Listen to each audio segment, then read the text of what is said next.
Hello there, ladies and gentlemen. This is Orphan Last, aka Skylar Madison, and today I have another one of these Blender 2.8 beta introduction videos here. And Draconian Rain is with me as well, and it's important for you guys to understand right from the get-go that this series is primarily to show me basically being a buffoon, which is because I have no idea what the heck I'm doing with Blender, and I'm assuming that you guys will be able to sympathize with me in that whole process of me struggling and being able to see how the teacher, which is Draconian Rain in this case, is able to help troubleshoot these sorts of misconceptions and problems that I have along the way. Although there is a primary end goal involved with this series, it's important to note that mistakes will be made quite a bit, and here's a sample of some of the stuff that we're going to be doing inside of this video. Now, at some point inside of this video, everything that we did previously pretty much needs to be scrapped, which was just one full video's worth of content. However, the first video in this series, it wasn't a wasted video, and this is the reason why I say that. The reason is because you learned something about the program. You learned how to use something inside of Blender. Quite a few different somethings, actually, in fact. So, the first portion of the video is going to focus on me trying to get some sort of texture, just some sort of texture, onto the two-dimensional background that we created. And you'll see the reasons why I decided, okay, it's time to start from scratch soon after that. Okay, so let's get into the content of the video. Now, I just got the most recent version of Blender, and so if you guys would like to download that, it's a portable version anyways. A link is in the video description below, and all that good stuff. So, now, for me right now, I'm having an issue where, okay, what's going on here? Like earlier it wasn't showing anything inside of my pictures folder. Here, let me close out of this. Let me see what happens now. File, open. Okay, what happened was I went into my pictures folder, which, if you guys remember, that's where I saved my spaceman animation right here.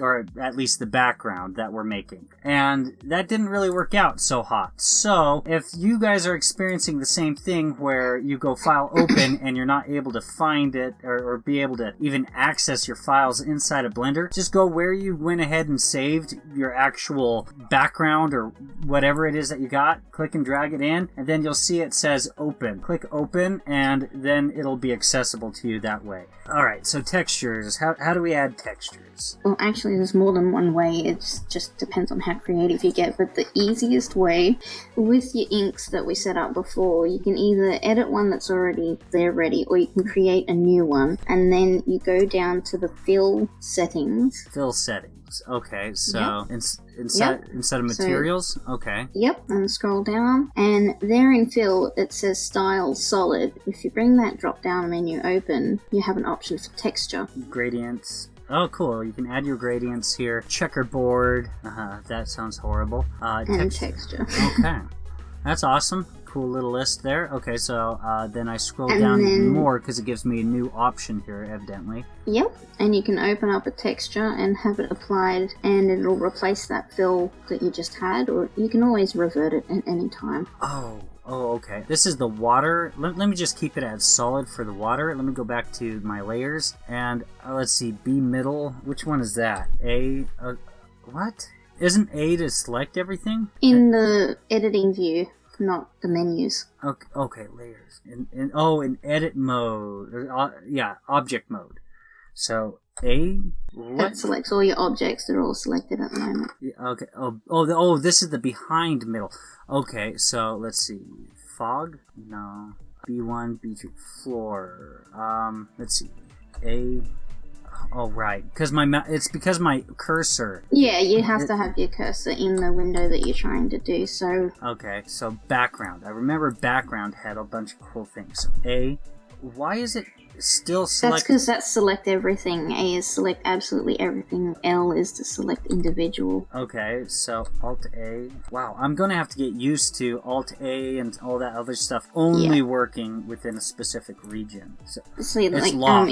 In object mode, like you've got all your grease pencil things on the one grease pencil layer. So go into edit mode 1 second. I'm sorry. I'm just... Just there do it that. is. There it is. Alright, I'm going to unlock it, and... Okay, it seems to just...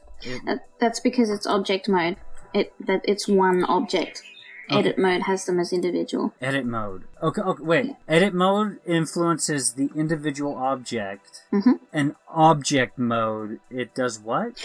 Well, you've got one grease pencil layer, which is one object. Okay, so object mode deals more with your collection, right? Yeah, objects are inside the collection. With 3D, if you add a sphere, that's an object, but you can join them and make them as one object, one thing, and it's kind of confusing at first when you're starting to get used to it. The same thing applies with grease pencil. I mean, if you want these separated, you'll have to create more grease pencil layers and move them to the other layers, or you can just have them all on the one grease pencil layer. But then when you want to edit them like you're trying to do now, you have to go into edit mode, select the parts individually, and play around with it like that. Okay, so just to recap and make sure that I understand what you're saying, and sorry if I'm a little dense, because you don't have after the fact reasoning. You can only have after the fact reasoning. Before the fact reasoning doesn't exist, because you can't know what you don't know, and so sometimes when someone says something, it makes total sense, but since the person doesn't know the context of the information, it sometimes just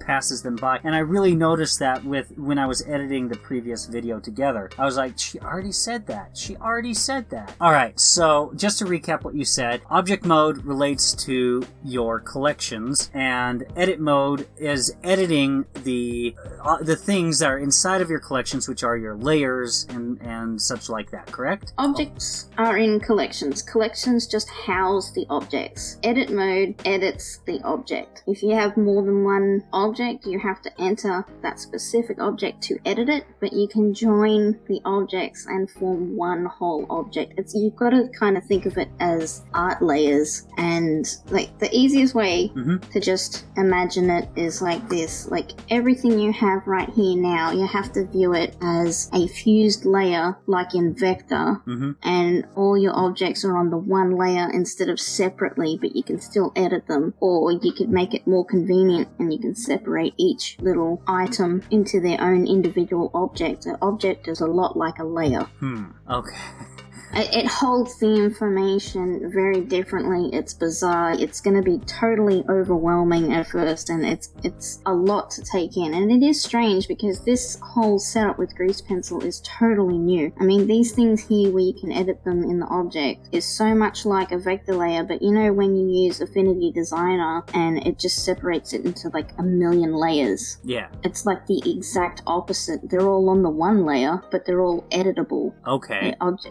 An object is a lot like a layer, except it holds all the information there unless you tell it to go somewhere else. Okay. It sounds really weird what you're describing, but it is because the whole thing is entirely new. Okay. I'll take what you're saying on faith. Okay, so I need to go into my materials and go to where it says fills instead of solids, gradients, checkerboard, or I need to go into texture. And you're still on your water? No, I am on my F middle. You're just because you have the layer selected doesn't mean you have the material selected. That is so frustrating. Okay. So I think it was this one. Fill is what I called it. And so you might want to revert the water because that's black now. Oh, okay. I should just press Control Z then. There you go. It says it's blue, but I don't see water. Just scroll down to fill and make sure it's ticked. You mean scroll here? Down? No? Oh, right. Scroll down, fill. Oh, you're still in texture. Solid. There we go. All right. Okay. So these are all the warning signs that any of the viewers need to be aware of, because I'm making every mistake in the book. So I selected the fill that's associated with this object. I need to scroll on down and go to texture here. Alright. You add one, hopefully you have something to put in there, but you press open and open your texture and adjust your settings from there. This is the point where I need I have plenty of textures. Unprocessed texture pack. Okay, so okay, yeah, that's it. Okay, so textures, unprocessed texture pack. Okay, so they're all... Okay, you can view them by Oh. selecting one of the icons up top. It looks like 4 squares on the icon, so just go across. Oh, this. There you go. Aha! Okay, cool. That. Oh, shoot! Control Z. Holy cow, that was ugly. All right. Okay. Wow, I like this view better. Okay, unprocessed texture pack. Okay, so I need to scroll here. You can't just... That's a frustration. But it does make sense because you can click and drag even with your stylus. Let's see. I'm looking for a texture that would look very rocky. Okay, I need to actually manipulate these. Yeah, but if it's not seamless, it's really gonna show. Oh, okay. Which is why I recommended Critter, because it has this special view mode where it just tiles everything on the screen, but it's not actually repeating the image. It's just a visual representation of how it might tile and the seams, and you can edit it live. I can edit it live into Blender? I meant more like the tiles update live, but it's not quite. It's unusual. You'll understand when you open it. Okay, sounds great. Not a lot of programs have this feature. Okay, I'm going to open up Critter. Booyah. Okay, so I'm just going to click and drag the texture. That is a cool texture, don't you think? Nice. Yep. Okay, so I think from here you'd crop the part that you want the most, and then edit or view. There's this mode called wrap mode, and you'll want to enable it after you've cropped it. Crop? Okay, so that's done. Like, it's mirror in doesn't the view work. menu up top and called wraparound mode. Wraparound mode. Okay. Whoa. Okay, yeah, I can see how that could look weird inside of... Yeah, so you can see now that it's not seamless, but if you edit it here in Critter, it's going to update instantly as you go, and it'll make editing it and making it seamless much easier. Okay, so I'm going to go ahead and speed right by this process of me trying to get this to be a seamless sort of texture, because I never really quite succeeded, and I spent a lot of time trying to get it right. Critter didn't really work out for me in getting it to work, and so I tried Affinity Photo, and still I wasn't able to find out any way to get it to be this seamless texture. But ultimately we explored 2 different ways, which you're going to see, of applying a texture. It doesn't look very good, but it is a way of applying a texture. You'll see. Okay. I don't really edit textures in Critter much.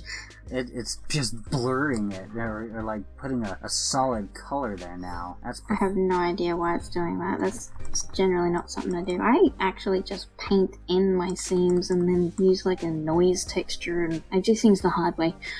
Right on. The hard way's good. Gonna try Affinity Photo so that it, I don't know, it may not have a tile mode, but that's fine.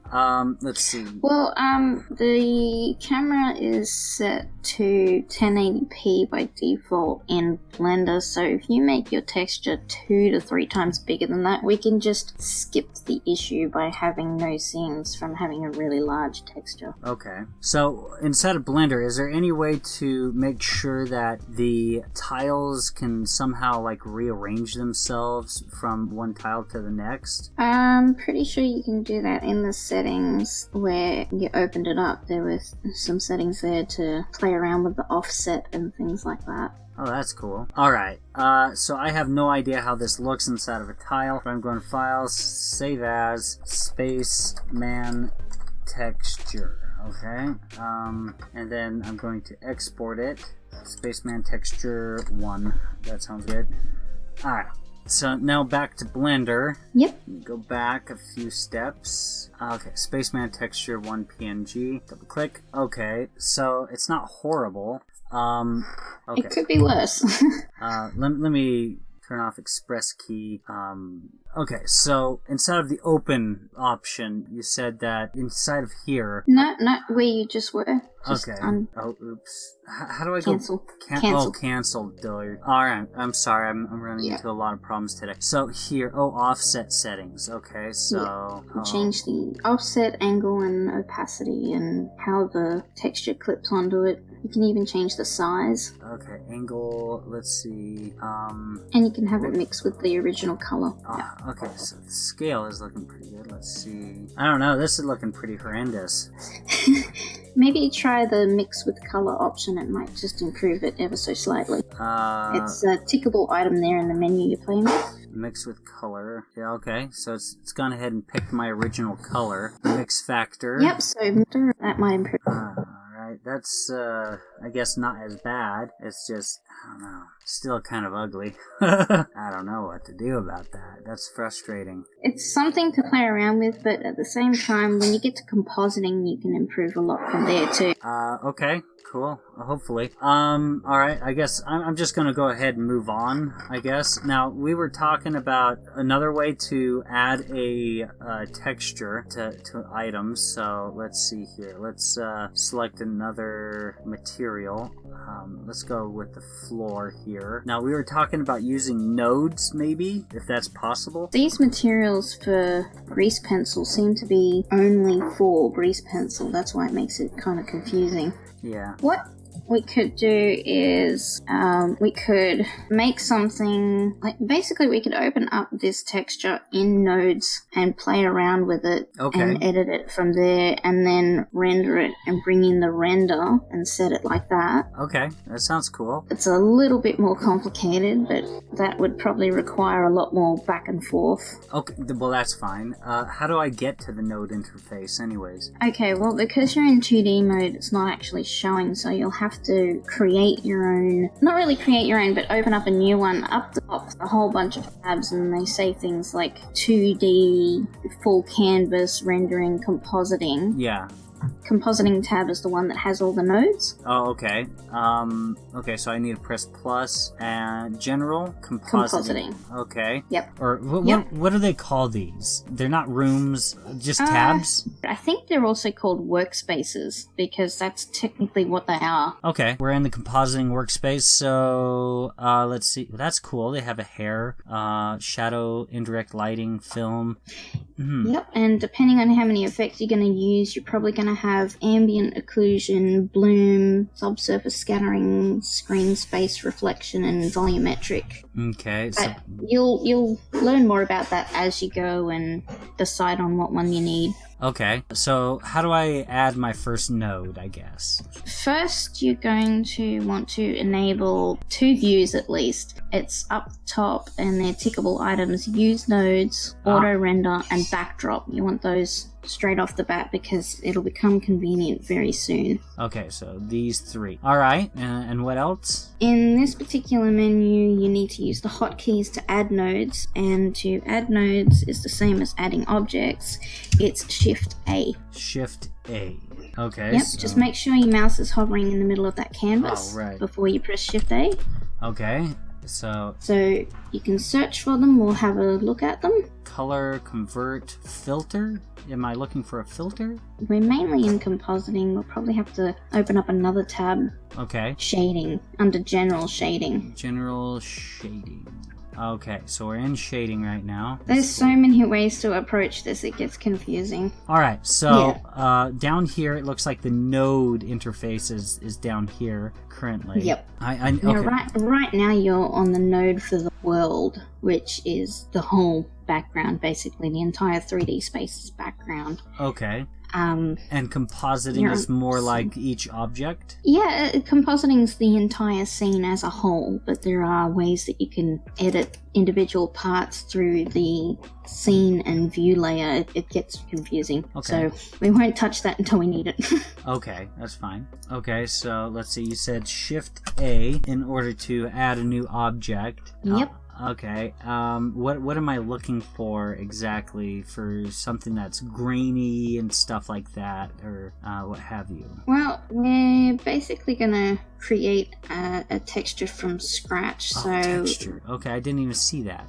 Okay, yeah. Brick, checker texture, environment texture, that's what I want. Okay, so I'm assuming that's what I want. That would be something you want, but first we need an object to apply it to, because you can't apply these to grease pencil as far as I know. Okay, so texture. Yeah.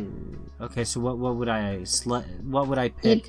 You'd go back to the 3D scene and just add something simple like a cube and make sure it's out of the camera view. Just hidden away. Okay. Or it might be a little too complicated for now, and we'll find something different to do. Okay, so I need to add a cube or like just some object. So it doesn't matter what it is? Not really. Okay, so I've gone ahead and created that. No, like a 3D cube. So back into object mode, out of draw mode, back into object mode. Object mode, okay. And then shift A, mesh cube. Mesh cube.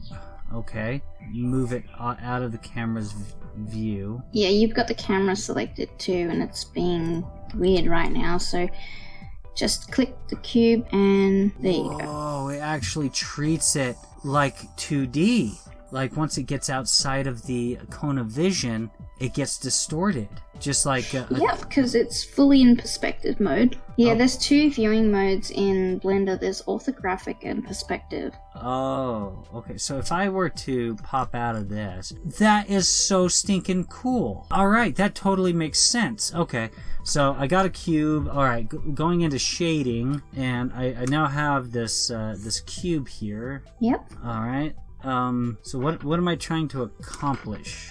We basically want to kind of cut corners because we're trying to make a texture without leaving Blender. So you're going to want to apply a material to the cube. So press new above your mouse cursor there. New, okay. And with So the right cube now- selected, that's the we need to make Yep. sure. Okay, all right. Yeah, and get out of the camera view. Just press 1 and pan to view the cube.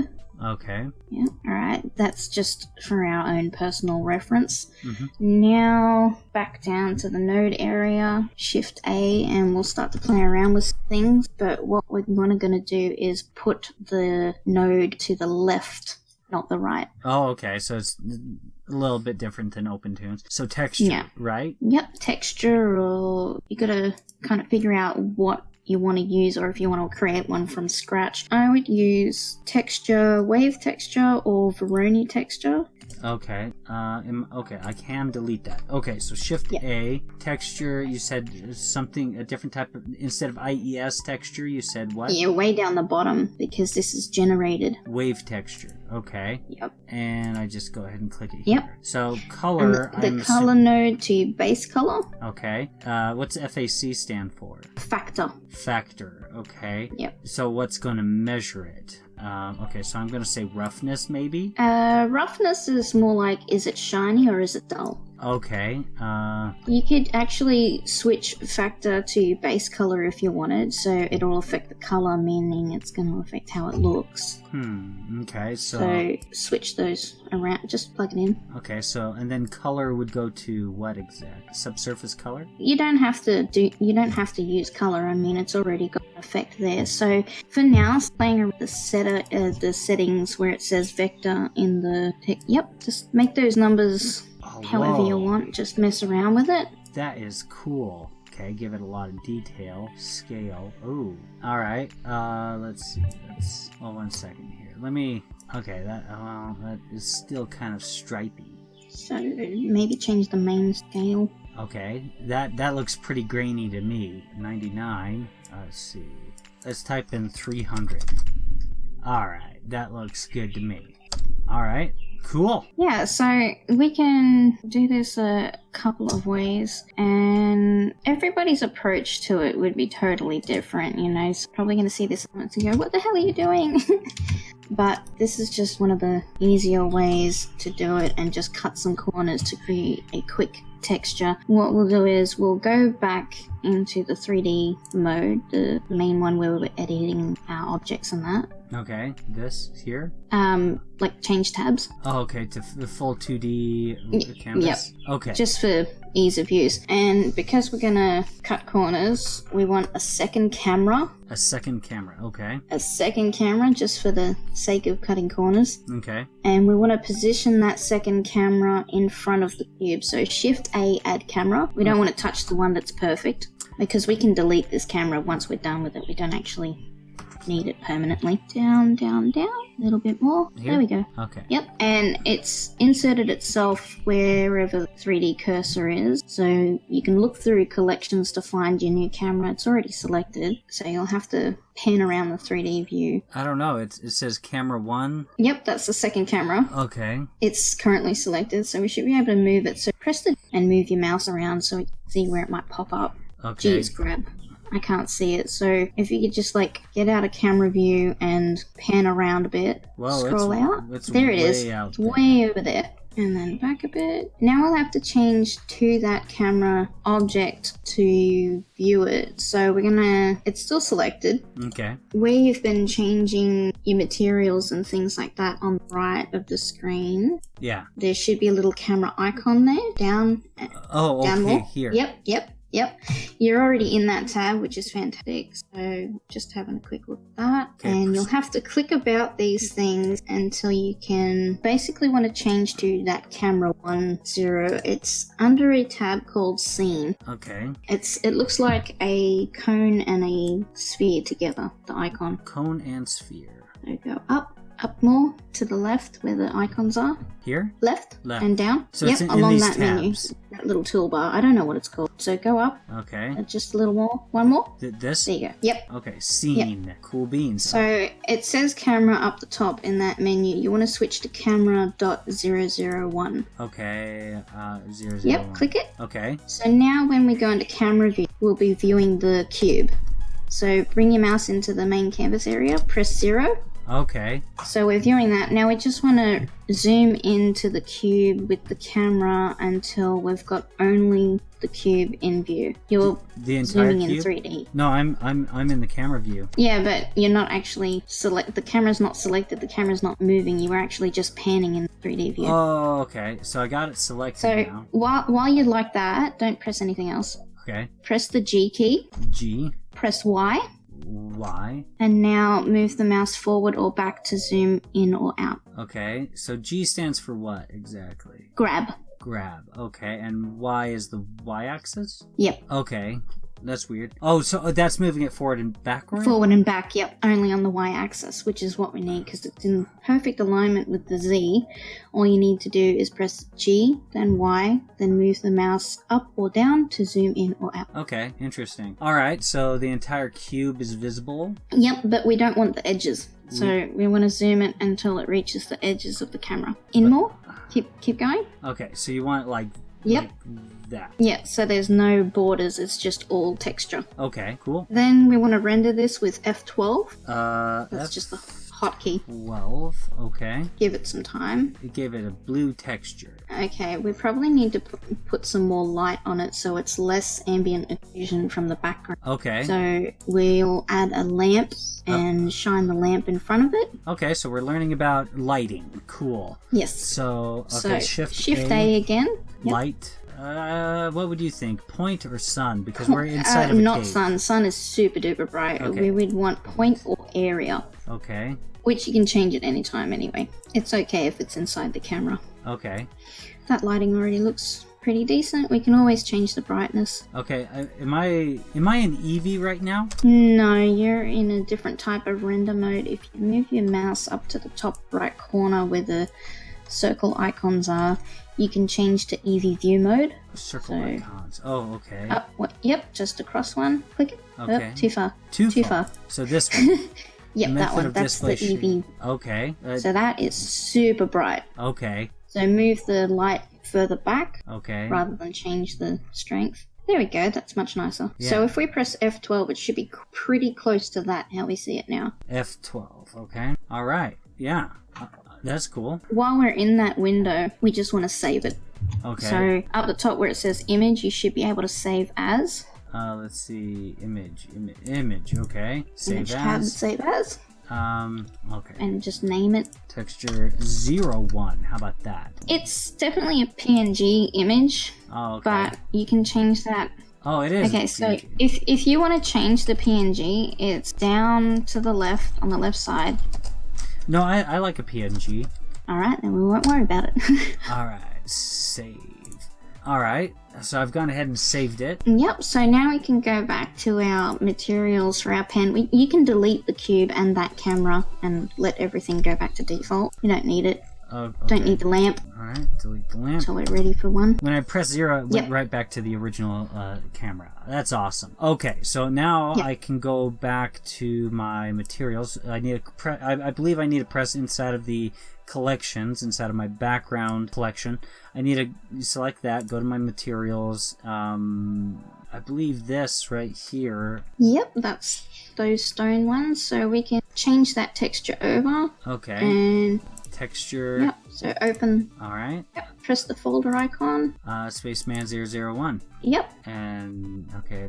It's applied. You might want to change the mix factor maybe, I'm not sure. Mix factor. Oh, or the scale. Change the scale, because we've got mix with color, which is affecting it. Enabled. Huh. Okay. And change the scale, because it says 0.7. Oh, right. In the menu. Okay. I'm still getting used to navigating in through here. Okay, so scale. Let's go 0. Oh, 0 is super tiny. 0 is super tiny, so I need to make that. 1 is default usually, so yeah. If you change that around. Okay. This is all looking like vertical lines.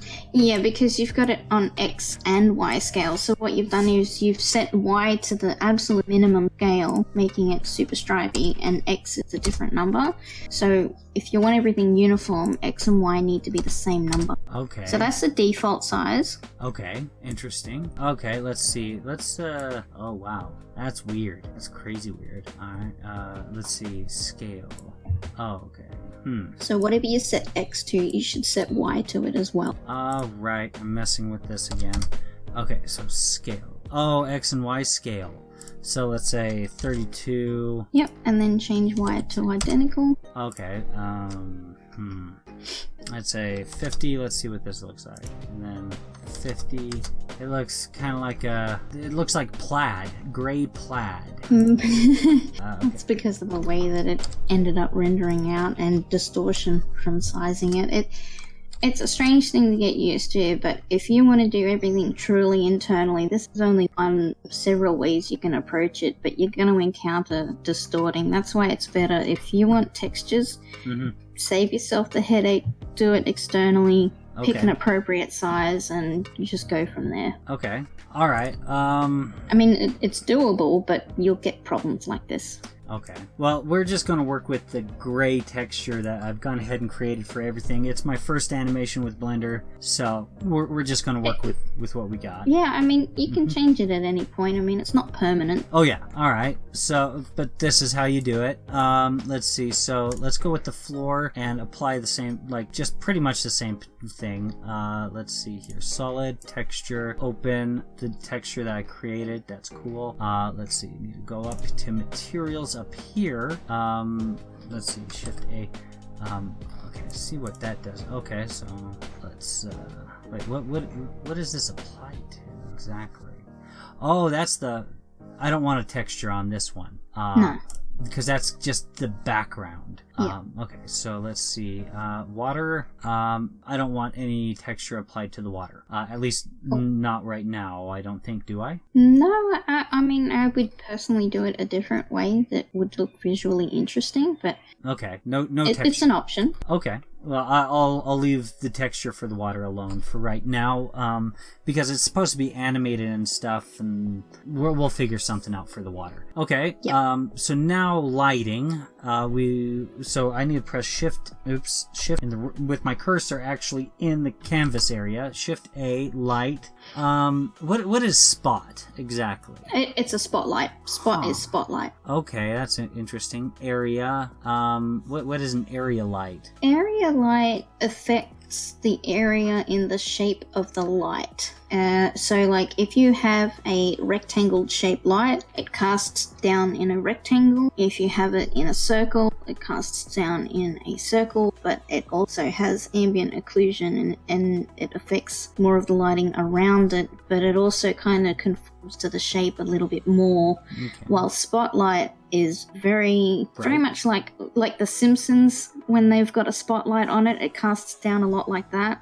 The outside is very dark, the spotlight is very strong and very bold, the Okay. sunlight is very, very bright and affects the entire environment, and the point light is like all the other point lights in other programs. It's just a point of light. Okay, so for a cave, you think point would be best, or? I think point or area, depending on how we can get it to show up. Usually with point light, you end up adding more than one with varying color tones. Okay, let's go area, and let's create a shape. I think I can just go into the sculpt mode and make this really irregular shape. Okay, Not yeah. quite. It's got a different way for how it works. I mean, first add it so you can see for Okay. yourself what I mean. It's currently selected on your menu to the right there, Okay. and it says square for now. Okay. Well, how do you know it says square? Oh, right, because it is a Because square. it's on the right. It's on the right. So go back into that menu where you've been editing all your materials. Well, Down. materials. You're in okay. collections. Yep. So you're on the right tab. Don't need to change that. It says shape square. Oh, duh. Okay. Rectangle. Let's see. Let's go ellipse. Ellipse works. Okay, so we know what direction the light is pointing as represented by this yellow line when it's selected, right? Yep. Okay. So I want The best way to change its direction is to use the hotkeys, but if you want to use the gizmo, that's your choice. okay. And it would be best to view from the right, so press the number 3 on the keypad. Okay. And I would personally use the hotkey R to rotate it while I'm viewing it from the side. Okay. Well, okay, this is 3. Isn't 3 supposed to be like a perfect side view? Yes, it's a perfect side view, so if you press the R key, you'll rotate. Rotate? Okay. Oh. Yeah. Yeah, that's cool. The thing about the R key is however you're viewing it is where it's going to start rotating. That's why I suggested viewing from the side to rotate it.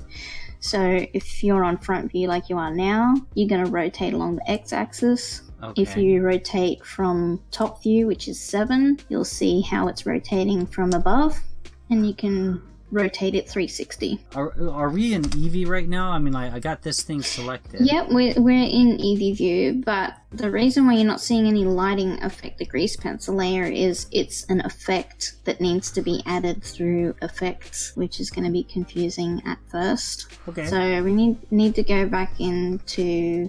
we need to make sure that the grease pencil layer is selected. Currently we've got the light selected, so if you click on your... Grease pencil? Yep.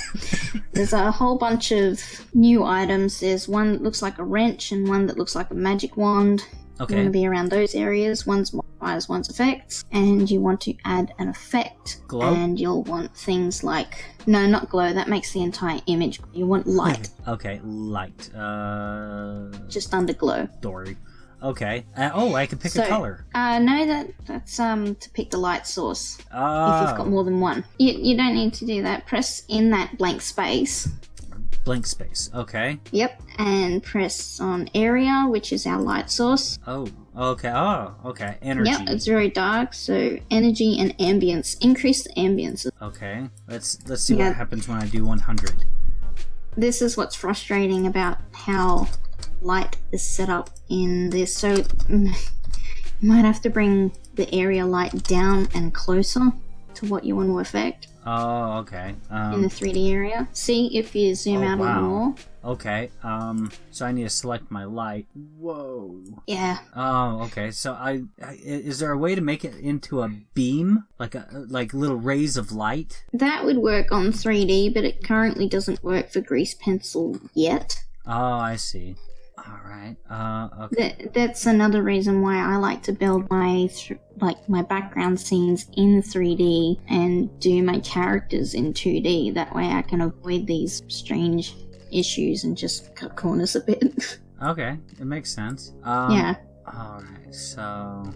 I mean, the volumetric lighting on grease pencil isn't available yet, but I'm sure somebody's requested it. Oh, right. No. So, yep. Click that again. Grease pencil. Okay, so your- energy. What does energy do exactly? I'm pretty sure energy is the brightness, while the ambience is the area of effect. Okay, so 100. Let's do... Oh, okay, let's do... No. 50, maybe. I don't know. And then change the ambience. 500. Okay. 900. Okay, so let's lower this to 1. Whoa. Okay, let's go 3,000. It's so weird. Yeah, I'm not a huge fan of it, personally, currently. Is there any way that we can go into the 3D environment and influence this like a 3D environment instead of like a grease pencil environment? Basically, you would have to recreate this scene in 3D instead of grease pencil, so actually kind of be starting from scratch again and learning modeling and that.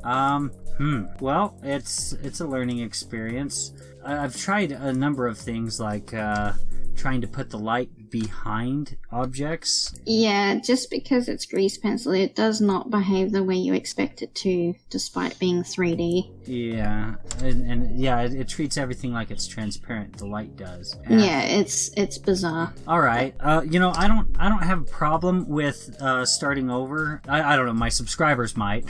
But I don't have a problem with starting over and putting this as a 3D object because ultimately it's expected that someone new to this program is going to screw up a whole ton, and this is generally a general crash course on how to make an animation. And the first thing to making an animation, in my opinion, is making a background. Being Blender, you don't have to just stick to 2D. I mean, if you have really grand ideas, you can make them happen. It's just that you may have to change to 3D to make it work. I don't want to make my backgrounds in 2D. That's great. Let's file new general. You said? Yep. General. All right. Save as. First of all, and give it a good name. Save as. Okay. I'm gonna call it 3D Spaceman. Save as Blender file. Boo. All right. Yep. That's good. Do I want to delete this cube or do I want to just start modeling it? That's personally your choice. Like, that's up to you how you want to do it. What I would do is, I like the cube. I like to start out with the cube. And I would just roughly position a bunch of objects in the scene where I want certain things, like the stalactites and stalagmites, and I would sculpt them. You've got one cube, I'd position as the first thing, and then I would edit it. Okay. So edit mode. Let's see. This extrude. So I need to press E, I think. No, that's wrong. You extruded the entire cube. What you would have to do is select the face on top, but you're in vertex mode. Oh, okay. Let me Control Z. I got the cube selected, and what do I need to do? You got to change out of vertex mode into face mode by the sounds of what you're trying to achieve. Up in the top, next to edit mode, to the right of edit mode, yep, there are icons. There are 3 icons. You want the 3rd icon. So vertex mode, edge mode, and face mode. You want face mode. Face mode. Okay. So you're in face mode when it's highlighted blue. That's edge mode. You want the 3rd icon, not the 2nd. 3rd icon. This is face mode? Yep. Okay. Okay. Yep. So you're in top view, I think? Yes. Select just that top face. Okay. Okay. Now go into front view by pressing 1 and E to extrude, and move your mouse as you go. There you go. So that's inverted the extrusion? Yes. I don't know. Like, it's not. Okay. You extruded inwards, so now you've made a box. Inside of the box? A box inside of the box? Yeah, you've put it inside the box. Okay. So basically created an open cardboard box. Okay, let's undo. Okay, so 7, I got that selected. Yep, what you've done is you've extruded it, brought it down, and released it, so now it's inside of itself. That's what that highlighted area is.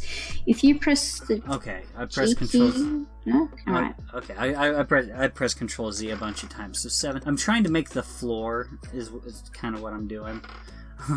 I wouldn't worry about the floor just yet until last. I'd worry about the objects that, like the mountains and the stalactites first. Okay, so 7, select that. 1, E, extrude, make it nice and tall. Alright, now I have like faces inside of this, I think. Let me zoom.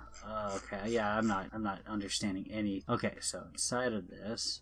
Oh, yeah, wait, no, I have it little splits, like just a vertex. Those are edges. Okay, yep. Yeah, but it's not an actual face in the internal structure of it. No, the internal is hollow. Okay, so it's Okay, I just need to zoom out. Okay, cool. That's fine, I think. Unless you think that's stupid. No, it's fine because you'll probably want to take this to sculpting, so we'll increase the subdivision, and I think you'd be better off from sculpting rather than messing around with faces and vertexes. Okay. But we just needed the general size of it first, which you've done. Okay. Okay, so what next? Like, let's say I want to move it... Oh, well, wait. Camera view. Wait, does the camera view matter as much inside of 3D? Only if you're going to render it. Okay, yeah, I'm not going to render it right now. Okay, so I'm going to move it to the right and one to the... like, and duplicate this. Move another one to the left, I guess. Alright, so you would A to select all. Oh, okay. A to select all. Do I still want face mode selected? Doesn't matter at this point because you want to duplicate, and you would Shift D to duplicate and move the mouse so you can move your duplication. Okay, is there any way that I can... If you want it to stay in the exact same level, press X to move it along X. Oh, okay. So, there you go. That's weird. Yeah, I don't know why it's doing that. Okay. Me either. Oh, it's probably because I kept X held down. Oh, no, you only just press it once. Okay, X. GX if you want to move it on X. Oh, GX. G grab. Okay, and X for... yeah, that... okay, that's good. Alright, so we got a predictable measurement between the two of them, I guess. Alright, so now I just need to sculpt them somehow, I guess? Yeah, but what I would do is I would make them make them separate objects just for the ease of editing. So select one of them? No, I hover over one of them and press L. Oh. Yep, press the letter P. L, P. When it's fully selected. Yep, so... Selection. Separate by selection. Click that. P is separate? Okay. Yep. I don't understand why either. So now they're two separate objects. So go back into object mode. Wait, how can I see that they're separate objects? Because one's viewable in edit mode with vertexes and edges solid. And you can also see that they're separate in the collections menu. One is cube and the other one is cube.001. Okay. So you've gone from one cube to two cubes. Okay, that's weird. As separate objects. Alright. Huh. Okay, so... Think of them like they're drawings, and you had the drawing as one layer, and now they're two different layers. Okay, so... That's the easiest way I can describe it. Before, you had those objects all in the one thing, making them one object, like a one-layer drawing. We've just now separated them, and they're two individual objects now, as if we've just separated a drawing and made two separate layers. Okay, so... Okay, this is kind of cool. So I take it that instead of 3D mode, the collections become a lot more relevant. Yeah, they're a lot like folders. They're much more for organization, and they can become really important when it comes to render time because you can hide things by collection or render only one collection and mix and match them, and it's a lot more confusing trying to talk about it than experience it, but we'll get to it. Okay. We'll get to it. So, do I need to subdivide this or something? But first, go back into object mode. Object mode, okay. Yep, and select both of them. Okay, A. Yep. No, wait, no, that selected the everything. camera and everything, so... Yeah, L, if you hold L, shift, no? or Shift. Hold shift and select, yep, you should be able to, if I'm right, go into the modifier menu and add subdivide to both of them while they're selected like this. The modifier menu is a wrench icon on the right. Add modifier, okay. Okay. Subdivide. Subdivision surface. Haha. And if it didn't apply to one, then you'll have to select the other one individually and apply it there too. Okay, let's see. Subdivide surface. Cool. How many times do I want to subdivide it? I would probably do it another 2 times and then hit apply. So, no, you don't need to... No. In the settings. Delete one of those subdivisions. Okay, Alright. yeah.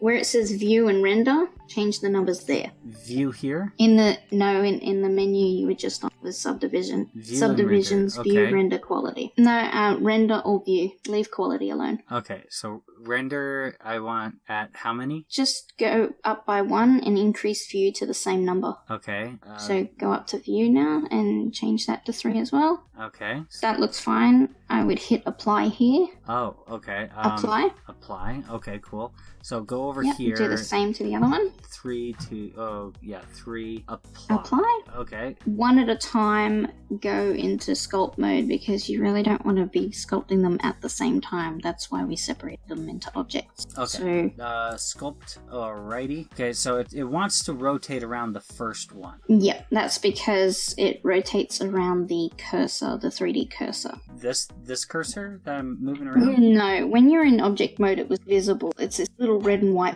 center of the screen. Okay, let me go back to layout, I think. Okay, so I need to select the cursor somehow? No, it's just automatically moving around the cursor because of the way that it's selected, but you were on that particular cube. Like, it's moving around the cube you're about to sculpt. Okay, well, if I have this cube selected... It's not selected. Well, it's got a yellow Alright, border. now it is. Now it is, yep. Why hasn't this little doohickey moved over? Because the 3D cursor stays where, like, it stays in the middle of the scene or where you want objects to be added to. Okay. It's a bizarre little thing. It's an origin point thing, but you can change... it's getting confusing. You can change the pivot point in the options. I can see it, but it's hard to describe, so I'm just gonna send a quick snap in chat. Okay. Because it's too hard to point out. Okay. That's where you can change where you pan around your object. Okay, let's see. Median point is what it's That's called. where it's set to by default. You might want it set to individual origins. Individual origin. So whenever I select a new object, it'll move the doohickey or pivot point over to what I have selected. No, it won't affect the pivot point at all. It will just start moving around the object that's selected. It's Okay. too confusing for me to explain, so just try again. So I've moved it. Okay, so... Yep, so go back into sculpt mode on the object you're trying to sculpt. Okay, so I have this one selected. Sorry, I'm confusing both of us. I see the pivot point is different because of how we've done it in edit mode. Okay. Okay, so I need to go into edit mode. On the other object. I can see what's wrong now. Sorry, that's my fault there. So go back into object mode and select the one that was causing you the problem. Okay. The other object. Yep. Go back one. into edit mode. Use tab to get there quickly. Tab key. Ah, okay. That just cycles Alright, so A to select all, G then X, and try and position it in the middle where that little, try and position in the middle there. Yep. through. Okay. Okay, now press tab, go back to object mode, Okay. move it across, and your 3D origin should be correct. So G, X, move across again. Nope. That's delete. GX. Yep. Okay. You've moved it in the back because you're in a different view. So if you press 1, you'll see what I mean. There we go. No, it's all good. See there's that yellow dot at the bottom of your object? Yeah. That is the 3D origin. And if you move your object around in edit mode, it's going to change where your object is, but not your origin. Okay. That's what we'd done, and I hadn't noticed. Okay, so and if I... the issue should be fixed now. Oh, okay. But I'm not rotating around it still. No, because you're viewing the entire scene. You're not in mode. You're in an entirely different tab. I would just... Oh, scripting. Duh. Okay. Okay. All right. I think I now am. you should be rotating better. Yep, you are. Okay. When you're in 3D mode like that, you're rotating around the entire scene, not an individual object. But when you're in edit mode, that's when your rotation changes. Okay. And that's where I was getting confused and confusing you. Okay, that's fine. All right. So I guess we need to start sculpting this thing to look like a rock. All right. So let's go to 1, I guess. Yep, you can only sculpt the object you have selected. So you currently have the left one selected, I think. Okay, so let's go layout again. You can hide the other one if it's bothering you, but basically when you're sculpting, it's got some quirks to get used to it. I thought it was like, what is this? It's moving the faces, it's not creating new faces. So in this situation, turn on Dino mode, which is like dynamic mesh, Dino Topo in this program it's called. Dynamic mesh. It's up the top right under view layer, View. and it's a little box to tick. Go way across to the right, way over, keep going. Okay. Keep going up a bit onto the bar. Dino, okay. Dino Topo, and tick to enable it. Vertex Press data OK. detected, okay. Okay, so, oh, holy. Yeah, it'll add faces and makes it smooth. So don't worry about it, that's normal. That's normal. Okay. It is. It's something to get used to. Okay. But like I said, it's not ZBrush, so it won't work how you expect. Well, I've never even used ZBrush, so let's see. Let's see. This is Blob. Adding more. Oh, weird. What in the world? Yeah. If you press Shift, you can smooth that out, but it needs to add these faces first in order to make it more easy to sculpt. Okay. 3. So when you hold Shift, you can smooth. Whoa! I must have mirroring turned on. Yeah, it's a great feature. You can turn it off in Active Tool Workspace settings. Okay, Active Tool Workspace settings. It's always on the right, down where you change your materials. Okay, materials.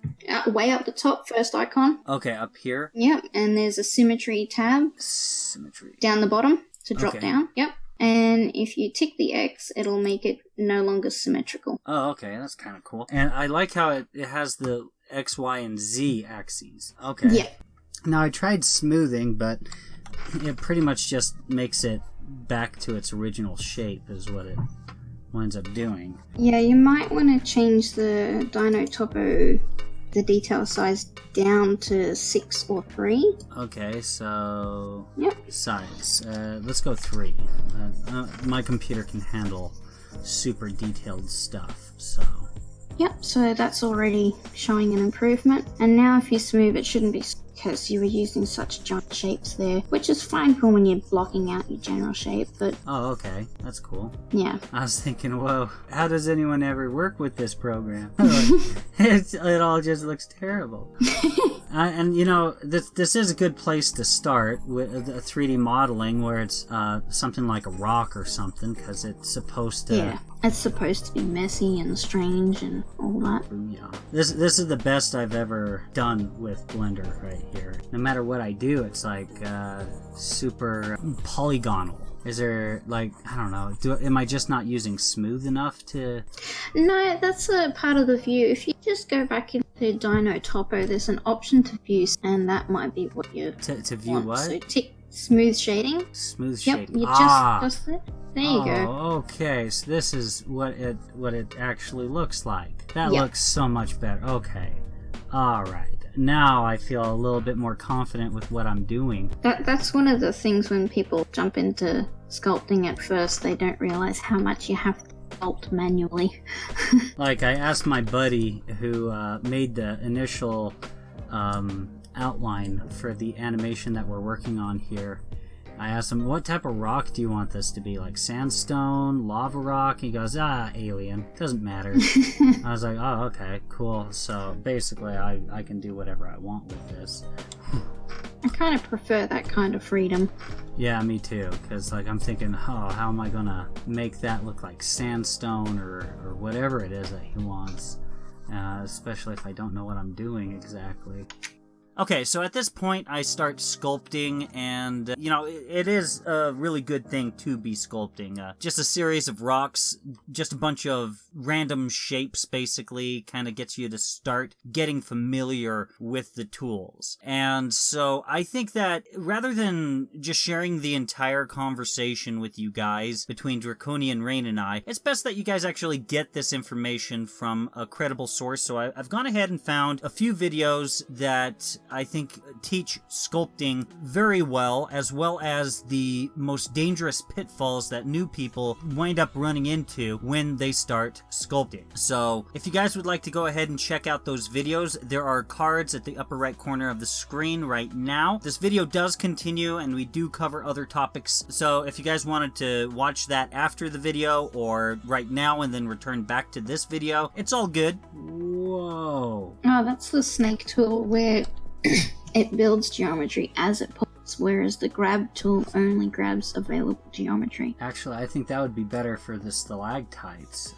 Is there any way that I can, like, select these and get rid of them? I would do it in edit mode, but as far as doing that in mode, I don't know. I'm not 100% doing it through sculpt mode only, so I'd do it in edit mode. Okay, so we've reached a point where we want to do the stalactites differently. Let's see here. So I need to go into object mode. Should I go into layout? Yep. Layout? Okay. So I don't like how the stalactites are being made, and that looks stinking awesome. You're currently playing the animation. You want that? Oh, shoot. That's from pressing spacebar with your current settings. I like to have my spacebar as the search bar. Okay. So At some point you've accidentally How do I move it back? skip. Oh, just skip to the end. Yeah. Okay. Yeah. All right. So I need to vertices. Edit mode. Edit mode. Vertices. Yeah. Right. And yep. I need to go into straight on. If you press the B key. B. That's a selection mode, and then just delete. Like that. Vertices. Yep. And oh, right. It's only selected what was visible, so you'll do that a couple times. Okay. Now, how do I repair the mesh after the fact? Because I'm imagining it's going to have a gaping hole in the mesh. It definitely is. You can basically just fill the gap with one giant filled plane, which will look ugly, but if you're going to continue to sculpt and use Dino, that won't be a problem. That'll just fix itself. But after you've done selecting that, you'd go into edge mode, vertice mode. Wow, I didn't realize how many of these there were. Do I need to select every single vertice along that edge in order to do that? Yeah, I'm just looking into one other thing first just to see if there's a quicker option, because I think there is. Okay, A to select all. Okay. And then in the mesh menu up top, yep, go down to cleanup, down the bottom. Okay. Fill holes. Fill down the bottom, very last one. Ah. Should work, but no, doesn't want to do it. Oh, I used to use that all the time. I don't know why it's not working. Alright, we're gonna have to do this the hard way. Go into edge select mode. Edge select edit. Okay, let's see. I am in. You're in vertice mode. Edge so mode. yep. Okay. Oop. Before you click, hold the Alt key and then click on the edge, and it should edge select all areas. So hold Alt. Or Control, something like that. Yep. Okay. And then you press the F key to fill, and just repeat. Okay. Let's. I need to make sure that I select the whole thing. Yep. So this one's not selected. Like, this one's white. Why would that be white? Because that's the last place you clicked. Oh, okay. So it is selected? Yep. If it's yellow, it's selected. Okay, shift. Holding shift will add it onto the selection, and then F will fill it. Fill. F key. Haha. Okay, that worked. So you basically just got to do that repeatedly. The only irritating thing about going back into sculpt mode after you do something like this, you have to re-enable Dino Topo. Oh, okay, so it wouldn't, it's deactivated itself. Yeah, that's the one thing I don't like. I keep forgetting that myself, moving away, and something goes wrong. Oh, I still have this selected. How do I deselect? Go back into face mode and keep a hold of shift or control, and it should be able to deselect only that. It deselected everything. Okay. Yeah, alright, so before you go clicking that new edge, you just control A and start again. Oh, okay. Frustrating. Oh, alright. There we go. Edge mode. Oh, now you're on face mode. You were on edge mode. Edge mode. Okay. So when I press fill on this super irregular shape, it's not just going to have a flat object. There's no way it can have a flat object.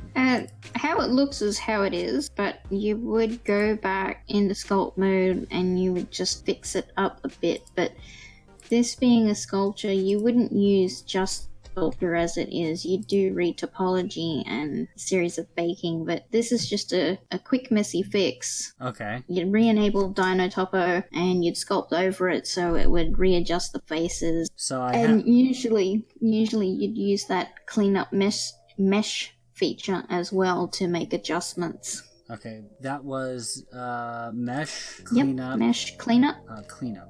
And you do things like remove doubles, split concave faces, and things like that, and just clean it up. Okay, so remove doubles, mesh. Give it a bit of time. Oh, so down here, does this disappear and tell you when it's done? Yep, if you pop that up, it's got other options. Merge distances? Yep. Like, what? I usually leave it at the default, and I've noticed sometimes with Blender, you've got to like press space or enter for it to work properly. I don't. Remove doubles. Okay, so... that's a huge number, so just change that to something way lower, like 0.1. Okay. Nope, that's 1 meter now, so... Okay, 0.1. Okay, that'll work. What in the world?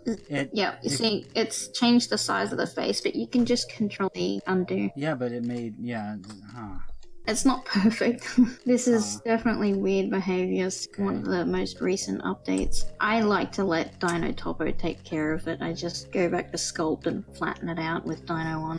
Well, since we've got the holes filled, just go back into sculpt mode. Okay, but there are some weird artifacts going on. I wouldn't worry about it with Dino Topo. Once it gets collapsed, it's gonna come back. Okay, so let's see. Select. No, I need to go to sculpt. No, Yeah, that's so good. re-enable Dino Topo before you do anything. Just go back to what you were doing before, just smooth it out and fix it up. It should be fine. It might go a little funny at first. Okay. Flatten will fix those mesh issues that... Yep, because as it's going, it's adding geometry over that giant plane, and it's readjusting it and reshifting it, and that's why we didn't have to worry about one giant hideous thing, because all of it's going to get tessellated in mode. Okay. But if you were doing this on a retopologized model, that would just be a huge problem. So we've found a hole. We'll have to go back into edit mode. That's object mode. Go back to edit. Okay, yeah. Edit mode, edges. Let's see. Let's delete some of these. Alright, so press F. Alright, cool. And then now I need to go back into sculpting. That looks better. Dino Topo. And continue flattening. Oh, wow. That fixed it pretty quick. Sorry I'm so difficult. That's alright. It's to be expected. I mean, you're not going to get everything perfect straight off the bat. Awesome. Okay. I'm sorry. I'm getting really, really nitpicky and weird with this. It's like, whoa, the process of discovery and... Well, it's a lot to take in. It really is. Yeah, and I mean, a whole new medium. Definitely. And there's still a lot more tabs to be explored yet. Yeah. It's only the beginning. So this is what I got so far. I think it's looking pretty good. I know that there's probably problems with the model. I didn't do anything with the back because we're not even going to see the back of it. So I guess we need to add a floor. So I need a new object. Okay, so let's see. I'm going to rename these real quick here. So I should be able to double click. I'm going to call this Land Rock, because that's where the spaceman's going to land on it. Am I able to... Oh, cool. I am able to expand this more. Oh, and am I able to move this? No, I'm not able to move the border thingamajig. Okay, and then this cube is now the jump rock. Okay, so now I need to add a new object to the scene, and we've done this a number of times. I need to go into edit mode, no, object mode, right? Because I need to add a new object. Okay, and I have... Dang it, we've done this like 4 or 5 times. And I Shift A. Shift A. Yep. Okay, so Shift A. Okay, so Shift Add. Okay, and we need to add... Well, if Mesh. Mesh. What do you think? A sphere might even work too if we just like cut it in half and hollowed it out. Okay, you're thinking about the ceiling right here, right? I was also thinking about the water part too at the bottom, because you can like... You're not limited to how you're modeling it. You can just sculpt without affecting the geometry as well, just to reshape it. Okay, so I think it's inside of this object. I'm not 100% sure on that, though. What you can do is hide the 2 things you've just named, the 2 objects you've named, to see it. Oh, okay, so let's see. One. Alright, let's see. Okay, so go back to layout and out of sculpting as well, just to get into sculpting. Out of sculpting, you're in the sculpting tab. Go back to layout. Oh, layout. Oh, okay, so that's what my problem is. Okay, okay, so it added a flat circle to the scene. It looks like I was thinking it would be adding a sphere, but okay, that's cool. So I got the object selected, and we need to extrude, I believe. So E in edit mode. In edit mode. Duh. Yep. Okay. You can use tab to go back between edit and object mode quickly. Okay, so extrude will just make a cone, it looks like. If I hold shift, okay, so that it'll just constrain the movement a little bit, but that's weird. Yep. What is going on? It's like add named object, circle. Okay. I have no idea what the hell that was. Okay, let's see. So I need to go to, I think this is, no. No, I would use the hotkeys, because that's when the gizmo gets in the way visually. S. So G to grab. Oh, okay. S to scale, G to grab, E to extrude, and XYZ to force it to stay within the axes. Okay, so G. So I would G then Z if you wanted to move up. Oh, okay, so G, Z. You were thinking water, right? Yeah, this is totally different to what I was thinking along the lines of. I could probably just whip up a quick example, but basically what I was thinking was a sphere rotated. Oh, a sphere. Okay, Yeah. so I need to delete this object then. Yeah. Okay, so I deleted the object, so Shift A, mesh. UV sphere, it's called. UV sphere. Okay, wow. Okay, that's a weird name to call it. Okay, and so I'm gonna need to make it really big, right? Do it in edit mode so we don't stuff up the origin. Edit mode. Okay, and then Yep. G. You said to grab and move it out Yep. of the way. Okay, so now that I've moved it, all right. So now it's. Oh shoot! Oh shoot! I need to move back to the beginning of the timeline. Now I just need to let's see, grab, move again. You know, I think before we do anything first, you might want to go into your preferences real quick. Edit Preferences. preferences. Okay. Yep. Go to the key map tab on the left, down near the bottom, Key like map? fourth from the bottom. Okay. Yep, and change spacebar action from play to search. Search. Because every time you accidentally bump the spacebar, you're playing the animation. Yeah, I know, that's really frustrating. Yeah, and the search function is super useful later on as we go. If I recall correctly, spacebar used to be that, isn't it? Isn't it how? Yeah. Okay, so if I went mesh or let's see, add. Now, does this context menu change depending on what mode I'm in? Yes. Okay. That's cool. So if I go into object mode and I can't remember what magic button to press, and I press spacebar, add, mesh icon, icosphere, like this is okay. Or if I just type in mesh, that's the same as Shift A, what you had before when you typed in add. Shift A works in both edit and object mode, but there are some things that are only available depending on the mode. Okay, I'm back to edit mode. Now you said okay, so I grabbed it, moved it. We're planning on making it bigger, so yeah. How are you thinking about doing that? Scale? Yeah, I would first go into top-down view with 7, and I would scale it that way. Then I'd probably go back into front view afterwards. Okay. Like when it's a good looking size. Okay, I just want it to be much larger than the scene. Let's go inside of it and see. Oh, I can't go inside? How do I see wire mesh? Just the wire mesh itself. Like press the Z key. Z. Okay, solid wireframe. Okay. Whoa. There you go. That is way That's bigger. huge. Okay, so okay, scale again. What was that again? S key. S. Okay. And let me grab it again and just kind of. Okay. So what now do you think? I would change from vertice mode to face mode up in the top menu, how we did it before. Face mode. Okay. Yep. And then I would hold the Alt key and click a strip. You got to put it in the right position. Yeah, around there. And I would delete that strip. Okay, so faces, right? Faces, yep. Then with the top one, I would use the L key to select just the top object. Hover over it and press L. Okay. Oh, weird. Okay. Yep, and delete that. Delete the bottom. Okay, cool. Faces, I guess. That sounds good. Yep, and then with the remaining, I'd press the A key, move it up a bit, and then I would scale along the Z axis. So there's like a dip for the water, and we could make a really interesting effect with the water later. Oh, okay. So I pressed. And it'll add. Yep, sorry. I pressed G and then Z to constrain it to going with the Z axis.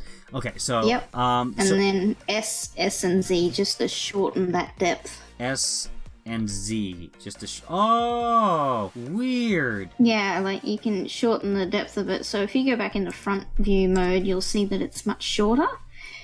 And we can fill that in with like a flat plane or something, and then add some displacement maps. And just because we've used a sphere and added some depth, it'll give a nice visual look to the water and make it look like there's some depth to it. Okay. So that's what what I would do, what we've done. And even if it's just a mild, gentle little dip like you've got there, it will look good visually in 3D when we add the water surface. Okay, let's have it right there. That looks good. And like we can see that there is a dip. This is bowed. Just like, did you want it to be more bowed, or? No, I think that looks just right, really, when we get to that stage of adding in water. And I mean, like I said before, we can always just sculpt in the shape. It's not a permanent thing. Okay, so if we don't want it to be. Do we want to add a little bit of a tilt to this to rotate it a little bit? Press 0 to go into camera mode, and we'll just camera's in a funny position. Yeah. No, I think I'd leave it like that for now until we actually got to the water surface part. Okay. So like edges and stuff like that, or faces. So Shift A. Okay, so Shift A. Oh, sorry, actually get back out of edit mode. So Tab to quickly go back into object. Oh, right. Okay. Tab. Okay. Shift A. Shift A, and then... Grease pencil blank. Grease pencil blank. Yep, so down a few... Oh, grease pencil there we go. blank. Blank. Okay. Yep, so now you got a grease pencil layer. Okay. Change from object to draw mode because we've already got it selected. Draw. Okay. Cool. Let's now see. we got to do the interesting thing and change the... I'll just make sure I'm giving the proper instruction there. It's changed a little bit with this version, but under Origin, there should be where you can change it to surface, and that should snap your drawing to the surface of the object. Oh, okay, cool. And the offset is how far that stroke is from the surface. Just leave it at 0 for now and then increase it if needed. Okay, so the idea is, I guess I can sculpt on a bunch of stalagmites originating here, I guess. Yep. Just throughout here. And I'm thinking, okay, let's go 7. The river would kind of, at least the way that I'm envisioning it, I guess, would kind of flow on through here and do... Whoa, that was wonky. I accidentally pressed one of my stylus keys there, and that looks great. So, okay, we can address that later. So, if we wanted to have... Do we want to have some sort of dome that goes over it, or would that make it just impossible to see what we're working on? Well, it can be hidden as long as it's its own separate object, because you can pretty much hide anything just like you would a drawing layer. Okay. So, all right. I guess I should go into sculpt mode first. Let's address one thing at a time, I guess. So, okay, sculpting. Completely different angle, and that looks awesome so far. So, I mean, at least okay. I need to double check with you because I tend to like go off on my own tangents. Like, is this the sort of thing that you were thinking I would be doing at this point? Yeah, definitely, because the fact that this is caved in a little bit, it's going to give you that nice depth when you add in those little stalagmites and stalactites and things like that. Alright. And when you add your water in around it, eventually you should be able to see through a reflective surface the things dipping down into the water, and it'll just look really good visually. Alright, awesome. Alright, so sculpt mode. You would now be sculpting the grease layer, so you want to get back into object mode and reselect the floor. So you're still in sculpt mode? Yes, I am in sculpt mode, so I need to... Okay, sphere. You need to get back into object mode to select an object. Really? Yes. Okay, so now sphere is selected. It's... Yep. Like we can see the orange thingamajig. Okay, back to edit mode. No, sculpt. Enable Dino Topo. Dino Topo. Okay, and this represents dynamic typography. Topology. Alrighty. Yep. Typography's text. Topology is the mesh top surface. Alrighty. Inflate or snake hook would be a good place to start. Snake hook? That thing? Oh. Just because it's got a very severe grab, that's all. Okay. Oh, actually, you know, I should probably, I don't know. Should I keep this up at... Are we actually thinking of adding synthetic water into the scene? I wouldn't be using a fluid simulation. I would... Just because it takes so much power to use, it would lag so much and it'd be impossible to record. I would put a mesh over the top and we'd fake it. Okay, sounds great. Maybe try clay strips and hold control. Clay strips? Okay. Yep. Third from the top, I think. Yeah, okay. Hold control. Okay, I can't see what I'm doing? Am I adding or subtracting? That's the question. Seems to be doing the reverse effect. Could be that we need to recalculate the normals, or maybe it's just not working quite right. I'm not sure. Maybe it's caving. Oh wow, that will. Oh, that's rising. Layer. Okay. Yeah, layer increases, and if you hold control, it decreases. And if that doesn't work, then we'll have to go in mesh mode and recalculate the normals. Okay. Let's go into a mesh mode. Yep, edit mode. Sorry. Edit mode. Okay. Yep. So A to select all, mesh menu up top, and down to normals. Normals. So you go down a bit further. Okay, normals. There we go.